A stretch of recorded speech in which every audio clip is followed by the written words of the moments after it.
পুরো ২ বছর হয়ে গেছে আমি রান্নাবান্নার কাজে হাত লাগাই না। কেননা এই ২ বছর আমি আমার বাপের বাড়ি ছিলাম। নিজের সংসারটা ছেড়ে অনেকটাই দূরে। So hello everyone. আমার মেয়েটা আমার পেটে আসার সাথে, সাথে আমি খুবই অসুস্থ হয়ে পড়ি। দেন তাড়াতাড়ি করে আমাকে আমার বাড়ি চলে যেতে হয়। কেননা বাসায় একা, একা আমার পক্ষে সবকিছু সামলানো সম্ভব হচ্ছিল না। আপনাদের ভাইয়ার অফিস তো সারাদিন ও সন্ধ্যায় এসে আমাকে অনেকটাই সাহায্য করত। তবু বেশি অসুস্থ হওয়ার কারণে আমি কেমন জানি সব কিছু পেরে উঠছিলাম না। তাই আমার বাবা-মা এসে আমাকে তাড়াতাড়ি করে নিয়ে যায়।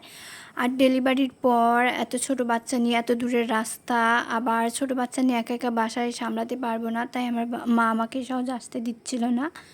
ফাইনালি আমি আবার আমার সংসারে ফেরত আসলাম। আসলে এই ২ বছর আমি আমার সংসারটাকে খুবই মিস করতাম। রান্নাবান্না আসলে যখন নিজের সংসারটাকে ভালোবাসা যায় তখন নিজের সংসারটা ছেড়ে আর থাকা যায় না। একমাত্র সেসব আপুরাই জানবে যারা নিজের সংসারটাকে ভালোবাসে। আর এই ২ বছর আপনাদের ভাইয়ারও অনেক কষ্ট হইছে। এখন কি করব? কথায় আছে না, কিছু পেতে হলে অবশ্যই কিছু স্যাক্রিফাইস করতে হয়। আলহামদুলিল্লাহ আমি একটা কন্যা সন্তানের মা হয়েছি। আর আমাদের সংসার এখন আরও আনন্দে ভরে গেছে। যাই হোক, আল্লাহ যা করে সব কিছু ভালোর জন্যই করে। আল্লাহ কখনো কারো ক্ষতি চায় না। আর আমি ছোট বাচ্চা নিয়ে খুব কষ্ট করে ভিডিও বানাই। তাই প্লিজ সবাই আমার চ্যানেলটাকে সাবস্ক্রাইব করবেন।